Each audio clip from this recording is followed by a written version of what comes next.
ஓம் சாந்தி. 28/10/2023 காலை முரளி பாப்தாதா மதுபன். சாராம்சம். இனிய குழந்தைகளே, எல்லையற்ற சேவைக்காக உங்கள் புத்தி வேலை செய்யட்டும். ரேடியம் முட்களை கொண்ட ஒரு பெரிய கடிகாரத்தை தயாரியுங்கள். அப்பொழுது தொலைவிலிருந்து பார்க்கும் பொழுதே பிரகாசமாக தெரியும். கேள்வி: சேவையை அதிகரிப்பதற்கு நீங்கள் பயன்படுத்த வேண்டிய வழிமுறை என்ன? பதில்: திறமையான மகாரத்தி குழந்தைகளை உங்கள் நிலையத்திற்கு வரவழையுங்கள். மகாரத்தி குழந்தைகள் தொடர்ந்தும் சுற்றுப்பயணம் செய்யும் பொழுது சேவை வளரும். நீங்கள் இவ்வாறு செய்தால் உங்கள் மரியாதை குறைந்துவிடும் என்று நீங்கள் எண்ணக்கூடாது. குழந்தைகளாகிய நீங்கள் ஒரு பொழுதும் சரீர உணர்வு உடையவர்கள் ஆகக்கூடாது. மகாரத்திகளின் மீது அதிகளவு மரியாதையை கொண்டிருங்கள். பாடல். இந்நேரம் கடந்து செல்கிறது. ஓம் சாந்தி. கடிகாரம் என்ற வார்த்தையை கேட்டபொழுது நான் எல்லையற்ற கடிகாரத்தை நினைவு செய்தேன். இது ஓர் எல்லையற்ற கடிகாரம்.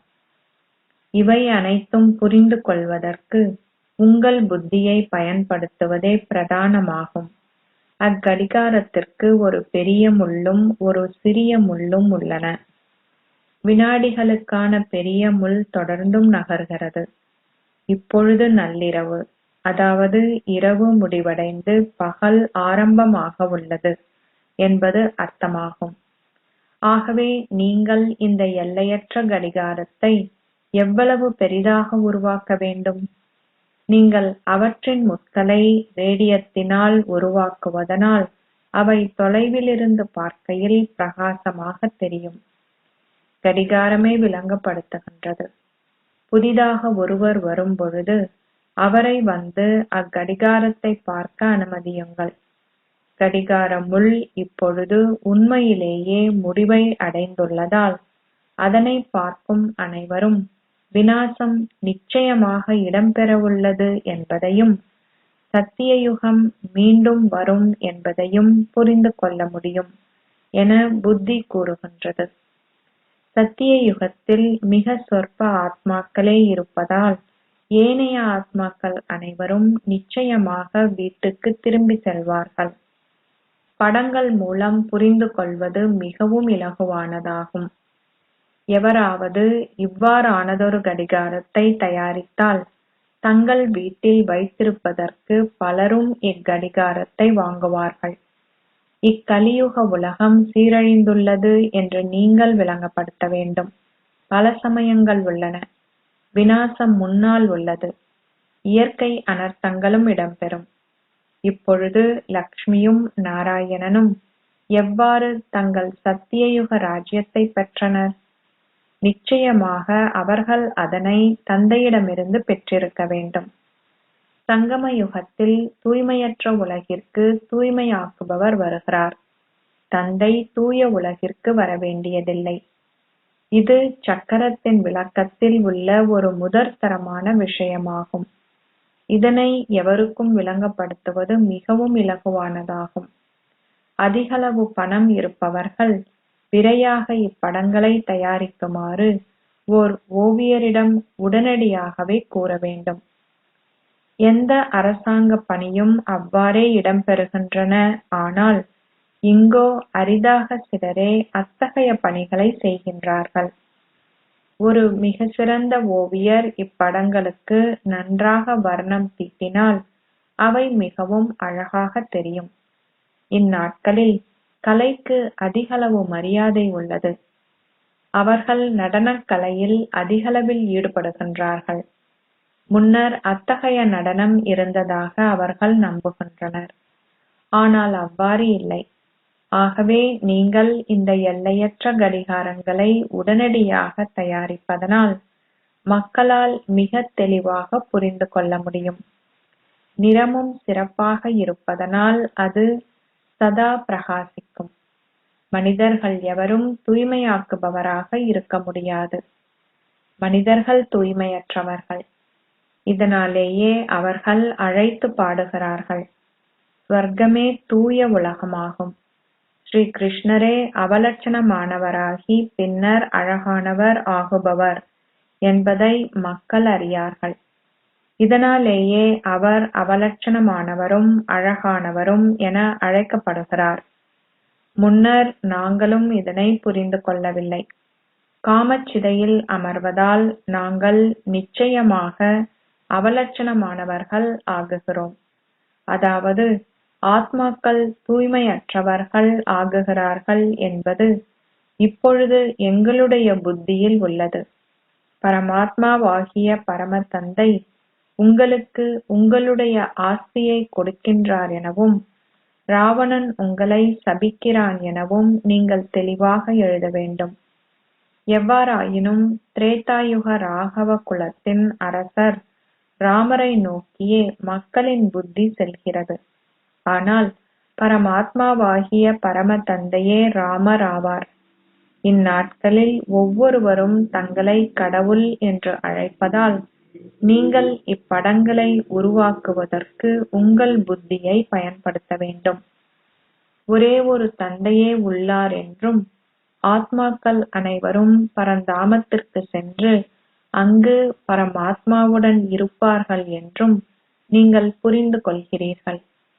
அப்பொழுது தந்தை பிரம்மாண்டத்தின் அதாவது ஒளி தத்துவம் அதிபதியாக இருப்பதுடன் ஆத்மாக்களாகிய நாங்களும் பிரம்மாண்டத்தின் அதிபதிகளாக இருக்கிறோம். தந்தை கூறுகின்றார், நான் உங்களை உலக அதிபதிகள் ஆக்குகின்றேன். வேறு எந்த அரசராலும் அவர் எவ்வளவு பெரியவராக இருந்தாலும் அவரால் உலக அதிபதி என தன்னை கூற முடியாது. தந்தை உங்களை உலக அதிபதிகள் ஆக்குகிறார். ஆகவே நீங்கள் அத்தகைய தாயும் தந்தையும் ஆனவருக்கு உங்களை அர்ப்பணம் செய்ய வேண்டும். அவரின் ஸ்ரீமத் மிகவும் பிரபல்யமானது. அதனை படிப்படியாக பின்பற்றுவதன் மூலம் இறுதியில் உங்களால் அதனை முழுமையாக பின்பற்ற முடியும்.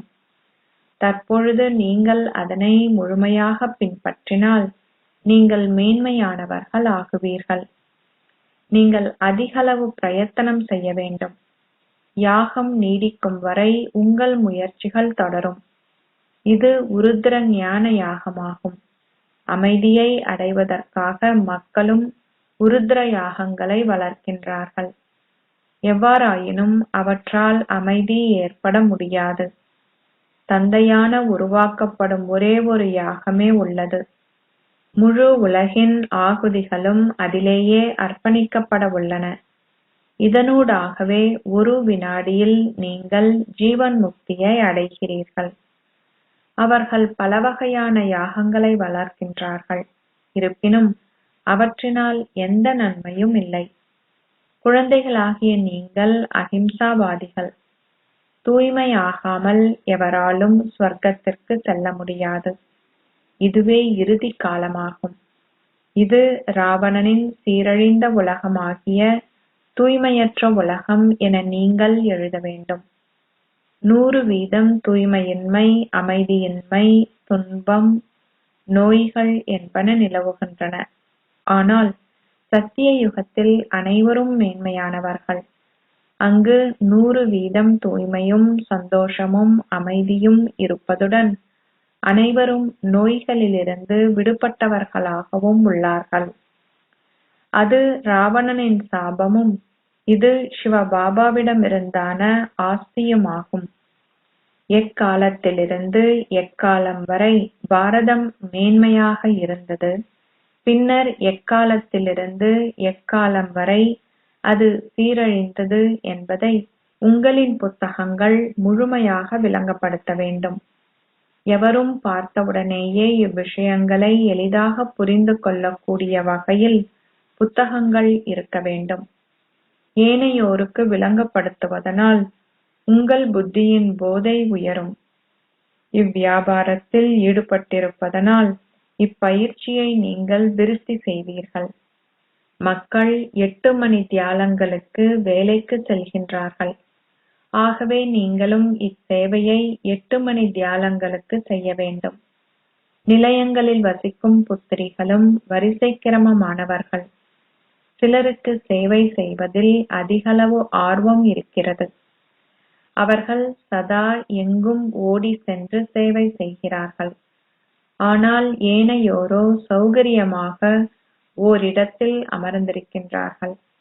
அத்தகைய ஆத்மாக்களை சகலதுறை வல்லுநர்கள் என்று அழைக்க முடியாது.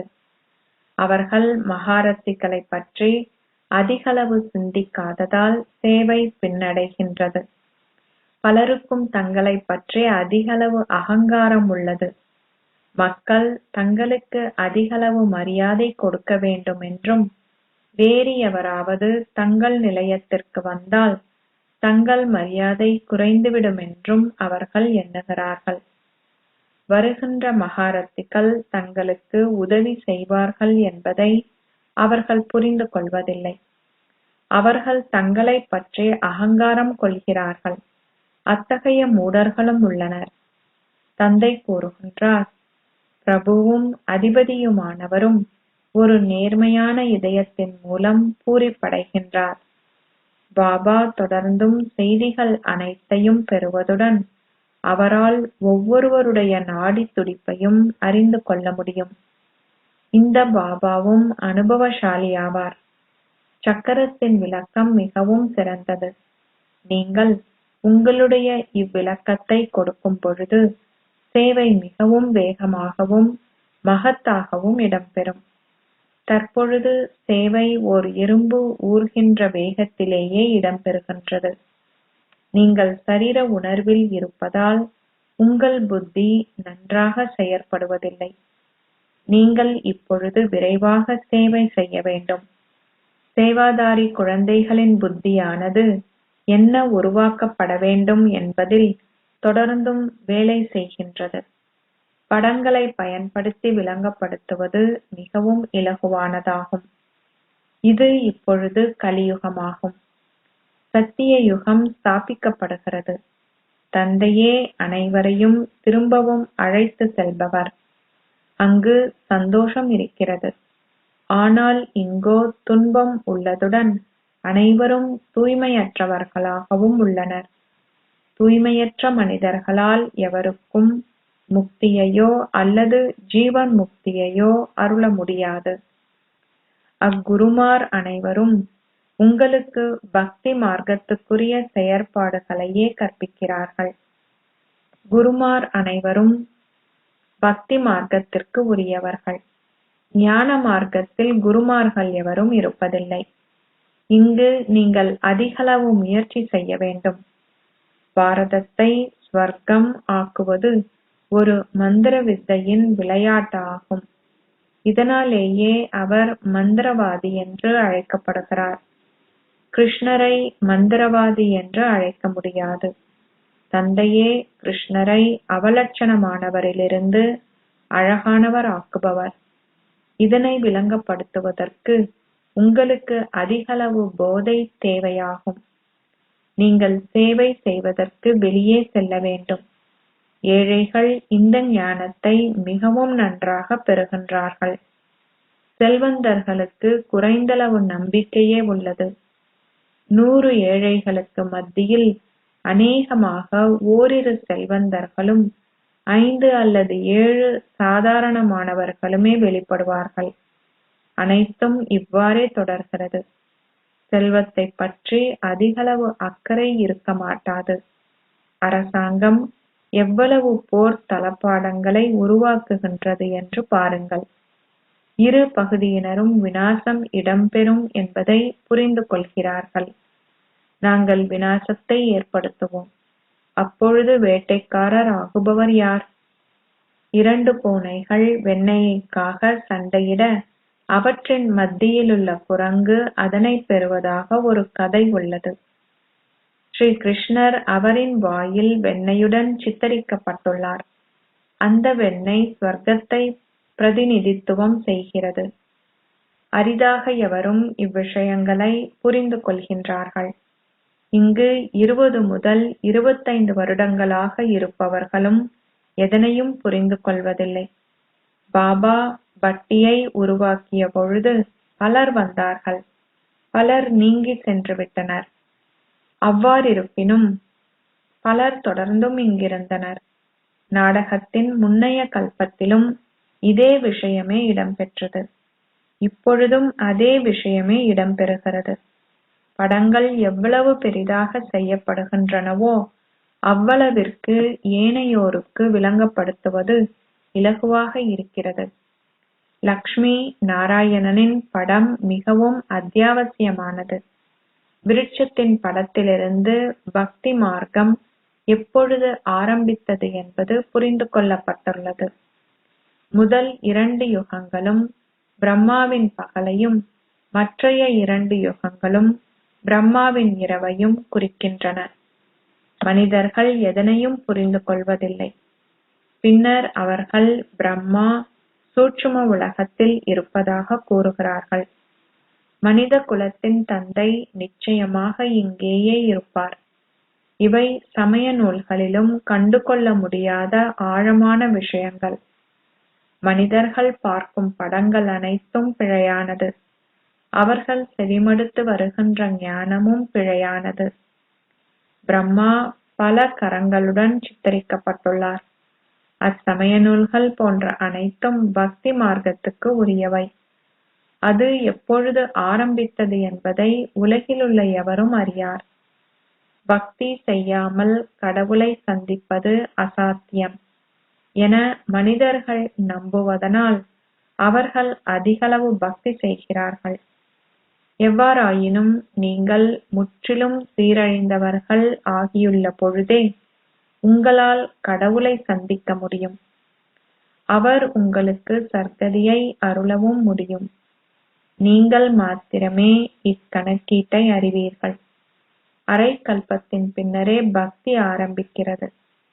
தந்தை கூறுகின்றார், வேதங்கள், உபநிடதங்கள், யாகங்கள், தபஸ்யா போன்ற அனைத்தும் பக்தி மார்க்கத்துக்கு உரியவையாகும். அவை அனைத்தும் முடிவடைய போகிறது. அனைவரும் அவலட்சணமானவர்கள் ஆகுவதனால் தந்தை வந்து உங்களை அழகானவர்கள் ஆக்க வேண்டும். தந்தை கூறுகின்றார், நான் ஒவ்வொரு கல்பத்தினதும் சங்கமத்தில் வருகிறேன், ஒவ்வொரு யுகத்திலும் அல்ல. அவர்கள் எனது அவதாரத்தை ஒரு முதலை, மீன் போன்றவற்றில் காட்டுகின்றனர். அவை கடவுளின் அவதாரங்களாக இருந்தால் அவரால் எவ்வாறு கூழாங்கற்களிலும் கற்களிலும் இருக்க முடியும்? மனிதர்கள் விவேகமற்றவர்கள் ஆகிவிட்டனர்.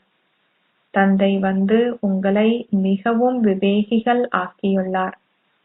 பரமாத்மாவாகிய பரம தந்தை எவ்வாறு ஞானக்கடலாகவும் தூய்மை கடலாகவும் இருக்கிறார் என்னும் அவரது புகழை நீங்கள் பாட வேண்டும். இது கிருஷ்ணரின் புகழாக இருக்க முடியாது. கிருஷ்ணரின் பக்தர்கள் கிருஷ்ணரை சர்வ வியாபி என்று கூறுகின்றனர். அவர்கள் அவரை அதிகளவு பற்றிக் கொண்டுள்ளனர். நீங்கள் அவர்களை அதிலிருந்து விடுவித்து அவர்களுக்கு தந்தையின் அறிமுகத்தை கொடுக்க வேண்டும். ஆத்மாக்கள் அனைவரும் சகோதரர்கள் என்பதால் எவ்வாறு அவர்கள் அனைவரும் தந்தையாக இருக்க முடியும்? அவ்வாறாயின் நீங்கள் யாரை நினைவு செய்வீர்கள்? குழந்தைகள் தந்தையாகிய கடவுளை நினைவு செய்கிறார்கள். இதனை விளங்கப்படுத்துபவர்களுக்கு ஓர் எல்லையற்ற புத்தி இருக்க வேண்டும். குழந்தைகளின் புத்தி எல்லைக்குட்பட்டதில் சிக்கியுள்ளது. அவர்கள் ஓர் இடத்தில் மாத்திரமே அமர்வார்கள். வியாபாரிகள் பல இடங்களில் பெரிய கிளைகளை திறக்கிறார்கள். அவர்களின் அதிக நிலையங்களை திறப்பதற்கேற்ப அவர்கள் திறமையான முகாமையாளர்கள் ஆகுகிறார்கள். எவ்வாறாயினும் பின்னர் அதுவும் நிலையத்திலேயே தங்கியுள்ளது. இவை அழிவற்ற ஞான ரத்தினங்களின் கடைகளாகும். அவர்கள் யாருக்கு உரியவர்கள்? ஞானக்கடலுக்கு உரியவர்கள். ஸ்ரீ கிருஷ்ணருக்கு இந்த ஞானம் இருக்கவும் இல்லை. அந்த நேரத்தில் எந்த யுத்தமும் இடம்பெறவும் இல்லை. நீங்கள் கிரகித்து விளங்கப்படுத்த வேண்டிய பல கருத்துக்கள் இருக்கின்றன. ஓர் ஒன்று கூடலில் படங்கள் போடப்படுவதனால் அனைவரும் அவற்றை பார்க்க முடியும். கடிகாரத்தின் படம் மிகவும் சிறந்தது. இச்சக்கரத்தை அறிந்து கொள்வதனால் நீங்கள் பூகோளத்தை ஆட்சி செய்பவர்கள் ஆகுகிறீர்கள். நீங்கள் சுயதரிசன சக்கரத்தை சுழற்றுபவர்களாக ஆக வேண்டும். கடிகாரத்தின் படம் மூலம் விளங்கப்படுத்துவது மிகவும் இலகுவானது. இங்கு நீண்ட காலமாக இருக்கும் பல குழந்தைகள் முற்றிலும் தகுதியானவர்கள் ஆகுவதில்லை. அவர்கள் தங்களை மிகவும் திறமைசாலிகளாக கருதுகின்றனர். அவர்கள் எக்காரணமும் இன்றி தங்களை இட்டு பூரிப்படைகின்றார்கள். நீங்கள் சேவை செய்யாவிட்டால் நீங்கள் ஒரு தானி என எவர் எண்ணுவார்கள்? நீங்கள் தானம் செய்யும் பொழுது நீங்கள் தங்க நாணயங்களையா அல்லது சில சத நாணயங்களையா தானம் செய்ய வேண்டும்? இப்படங்கள் குருடர்களுக்கான கண்ணாடிகளை போன்றவை. அவர்களால் தங்கள் முகத்தை இக்கண்ணாடிகளில் பார்க்க முடியும். முன்னர் நீங்கள் ஒரு குரங்கின் முகத்தை பார்த்தீர்கள். இப்பொழுது உங்கள் முகம் ஓர் ஆலயத்தில் இருப்பதற்கு தகுதி வாய்ந்ததாக ஆகுகின்றது. ஓர் ஆலயத்தில் இருப்பதற்கு தகுதி வாய்ந்தவர்கள் ஆகுவதற்கு நீங்கள் முயற்சி செய்ய வேண்டும். இது தூய்மையற்ற உலகமாகும். ஆனால் சிவபாபா படைக்கின்ற உலகமோ முற்றிலும் தூய்மையானதாகும். ஸ்ரீமத்தை பின்பற்றாதவர்களின் புத்தியினால் இவற்றில் எதனையும் கிரகிக்க முடியாது.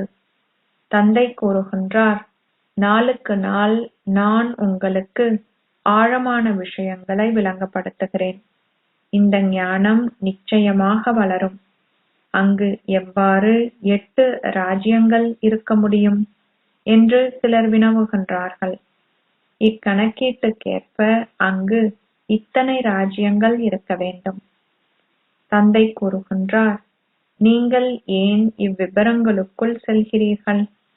முதலில் தந்தையையும் அவருடைய ஆஸ்தியையும் நினைவு செய்யுங்கள். அங்கிருக்கின்ற சம்பிரதாயங்கள் தொடர்ந்தும் இருக்கும். அங்கிருக்கும் வழமைக்கேற்பவே அங்கு குழந்தைகள் பிறப்பார்கள். நீங்கள் ஏன் அவ்விபரத்திற்கு செல்கிறீர்கள்? நீங்கள் ஏன் விக்காரம் என்னும் விஷயத்திற்காக உங்கள் வாயை பயன்படுத்துகின்றீர்கள்? இப்படங்களை எவருக்கேனும் வெகுமதியாக கொடுப்பது மிகவும் சிறந்ததாகும். அவை இறை தந்தையின் வெகுமதிகள். எவராவது அத்தகைய இறை தந்தையின் வெகுமதியை ஏற்காமல் விடுவார்களா? கிறிஸ்துவர்களுக்கு தங்கள் சொந்த சமயத்தில் பெருமை இருப்பதால் அவர்கள் வேறு எவரிடமிருந்தும் புத்தகங்களை ஏற்றுக்கொள்வதில்லை. தந்தை கூறுகிறார், தேவ தர்மமே அனைத்திலும் உயர்வானது. கிறிஸ்துவர்களிடமிருந்து தாங்கள் அதிகளவு பணம் பெறலாம் என மக்கள் எண்ணுகிறார்கள். எவ்வாறாயினும் இவ்விஷயங்கள் ஞானத்தை பற்றியவையாகும். இந்த ஞானத்தை பெறுபவர்கள் மாத்திரமே தந்தையிடமிருந்து தங்கள் ஆஸ்தியை பெறுவார்கள். அச்சா, இனிமையிலும் இனிமையான அன்புக்குரிய, எப்பொழுதோ தொலைந்து இப்பொழுது கண்டெடுக்கப்பட்டிருக்கும் குழந்தைகளுக்கு உங்கள் தாய் தந்தையாக இருக்கும் பாப் தாதாவின் அன்பும் நினைவுகளும் காலை வந்தனங்களும். ஆன்மீக தந்தை ஆன்மீக குழந்தைகளுக்கு நமஸ்தே சொல்கிறார். ஆன்மீக குழந்தைகள் ஆன்மீக தந்தைக்கு நமஸ்தே சொல்கின்றனர். தாரணைக்கான சாராம்சம்.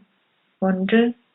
உங்களை உலக அதிபதிகள் ஆக்குகின்ற தாயும் தந்தையுமானவருக்கு உங்களை இதயத்தின் ஆழத்திலிருந்து அர்ப்பணியுங்கள்.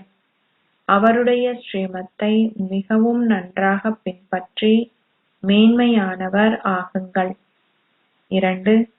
உங்கள் இதயத்தை எப்பொழுதும் நேர்மையாக வைத்திருங்கள்.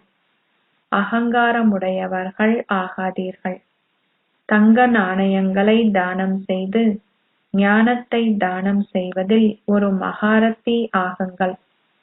நீங்கள் நிச்சயமாக ஒரு நாளில் 8 மணி தியாலங்களுக்கு இறை சேவையை செய்ய வேண்டும். ஆசீர்வாதம். மாயைக்கு விடை கொடுத்து சகல பேறுகளையும் அனுபவம் செய்வதன் மூலம் சந்தோஷ பாக்கியத்தை கொண்டிருப்பதால் பாப்தாதாவிடமிருந்து பாராட்டுகளை பெறுகின்ற ஓர் ஆத்மா ஆகுவீர்களாக. சர்வ சக்திவான் தந்தையின் சகவாசத்தை கொண்டிருப்பவர்கள் சதா சகல பேறுகளையும் கொண்டிருக்கிறார்கள். எந்த வகையான மாயையாலும் அவர்களை நெருங்க முடியாது. சகல பேறுகளை பெற்றிருக்கின்ற அனுபவத்தை பேணுபவர்களும் மாயைக்கு விடை கொடுப்பவர்களும் ஒவ்வொரு அடியிலும் பாப்தாதாவிடம் பாராட்டுகளை பெறுகிறார்கள். நீங்கள் என்றுமே சிந்தித்தே இருக்காத பேறுகளை நீங்கள் பெற்றிருப்பதால் கடவுளே ஆத்மாக்களாகிய உங்களுக்கு பாராட்டுகளை தெரிவிக்கின்றார் என்ற விழிப்புணர்வை சதா கொண்டிருங்கள். தந்தையை அடைந்திருப்பதனால் நீங்கள் அனைத்தையும் அடைந்திருக்கிறீர்கள். எனவே நீங்கள் அத்தகைய சந்தோஷ பாக்கியத்தை கொண்டிருக்கின்ற ஓர் ஆத்மா ஆவீர்கள். ஸ்லோகம். உங்களை பற்றியும் கடவுளை பற்றியும் எண்ணங்களை கொண்டிருந்தால் வீணான எண்ணங்கள் இயல்பாகவே முடிவடையும். ஓம் சாந்தி.